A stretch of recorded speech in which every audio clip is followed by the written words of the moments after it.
Hello students, this is part 3 and the last part of Enhancement Chemistry Lesson 1. Right now, let's talk about hydrogen. If we're going to go back to our periodic table of elements, you can see that the hydrogen square sits atop the family of alkali metals.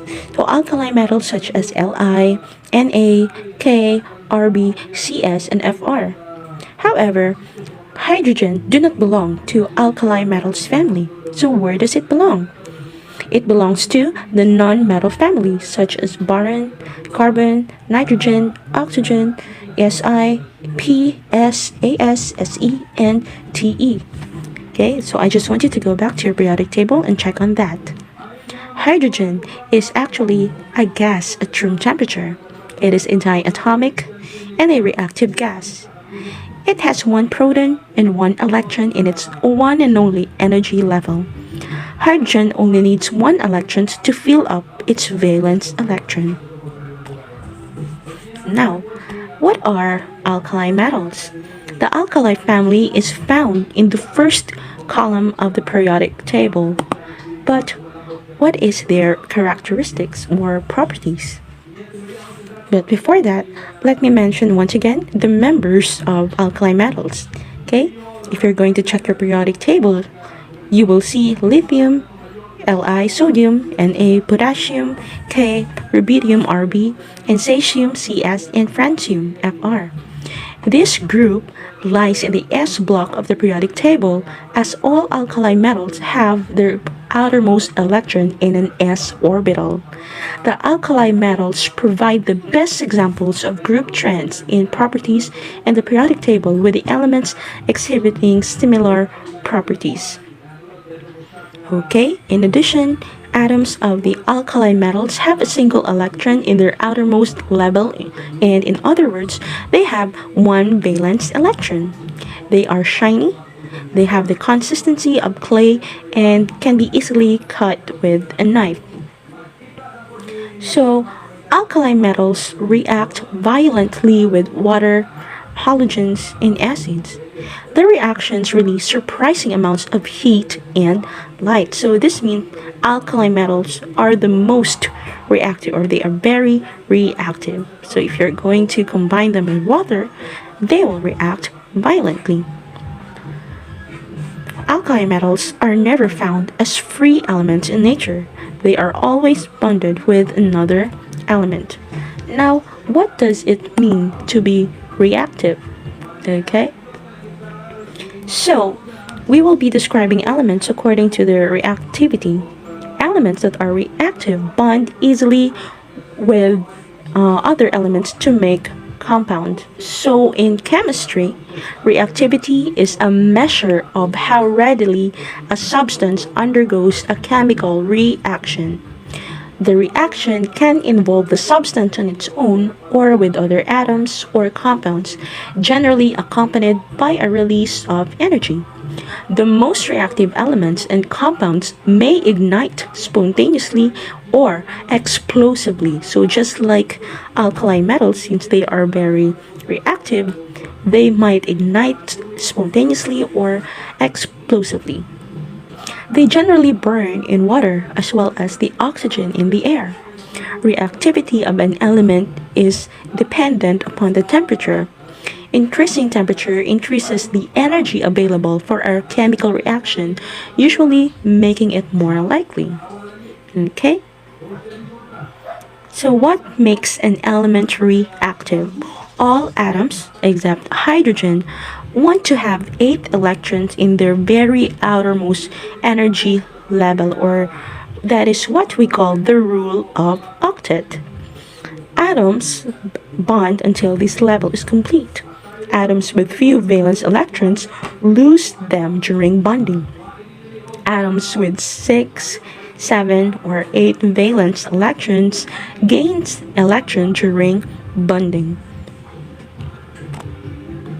Okay, so let us talk about the alkaline earth metals.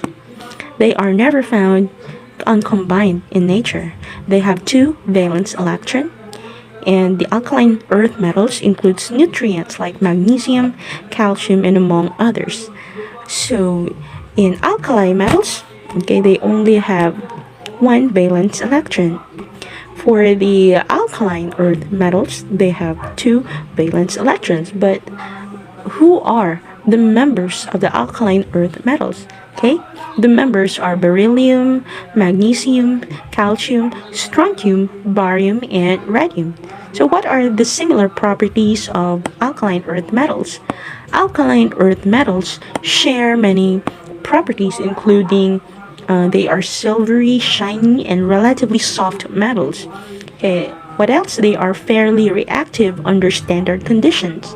They have outer valence electrons, which is only two, and these two valence electrons, they will lose this easily during the bonding.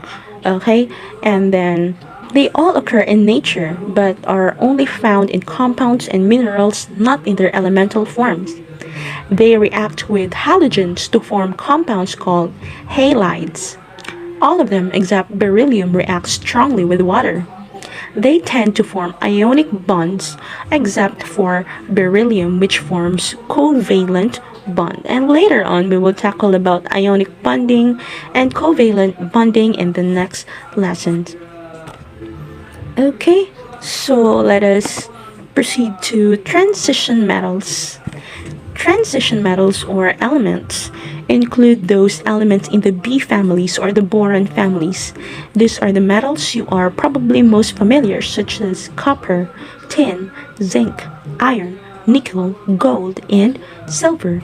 They are good conductors of heat and electricity. Okay, so compared to alkali metals and alkali earth metals, they are less reactive, harder metals.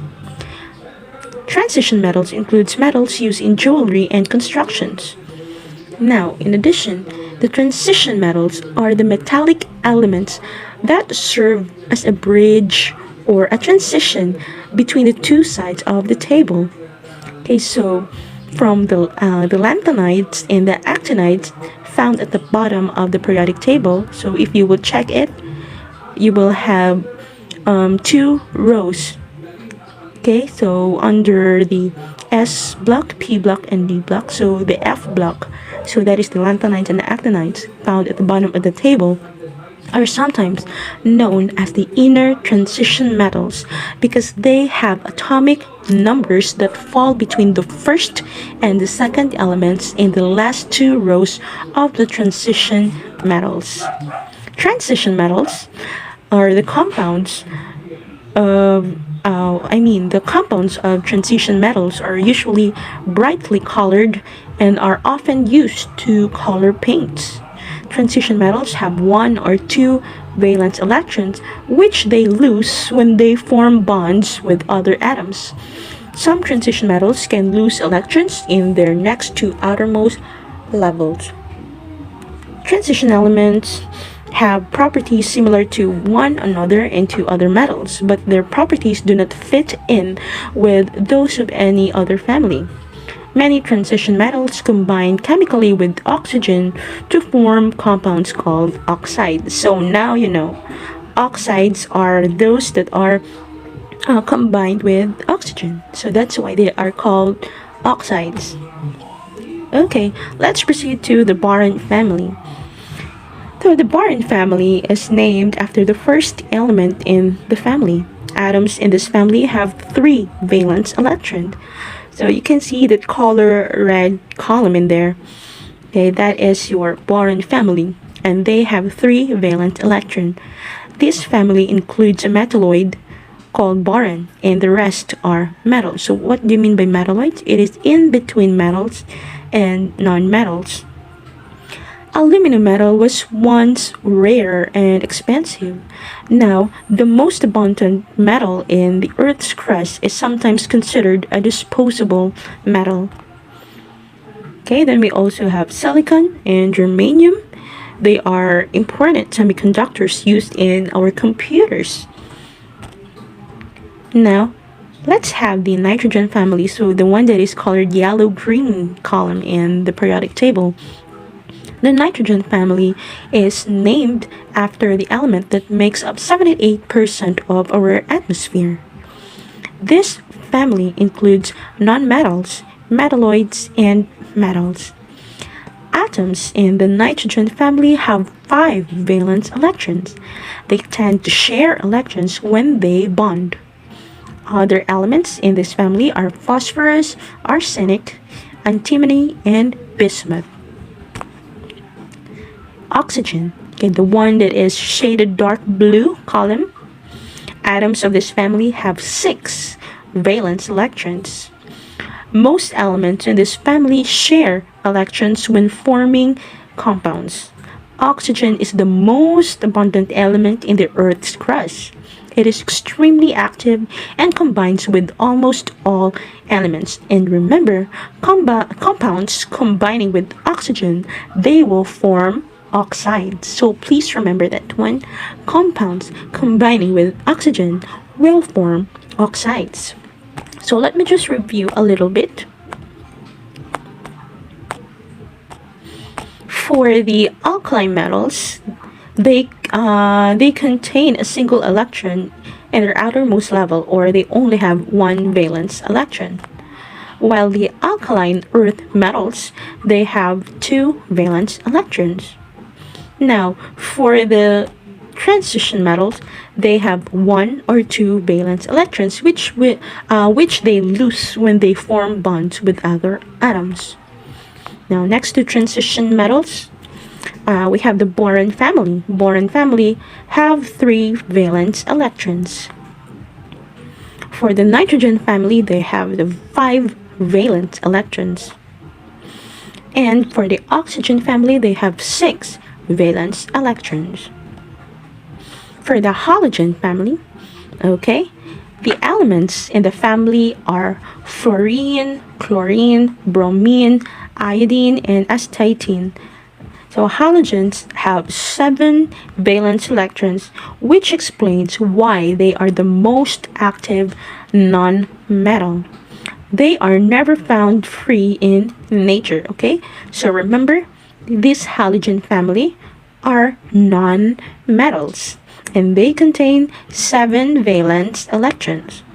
Halogen atoms only need to gain 1 electron to fill their outermost energy level.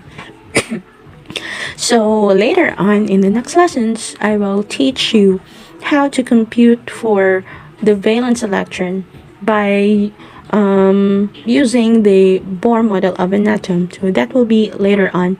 But right now, you just have to familiarize the number of valence electron in each family. So remember, halogen family, they have 7 electrons. And in order to complete the 8 electrons, which they follow the octet rule, they only need 1 more. Okay, so 7 plus 1 in order to become 8.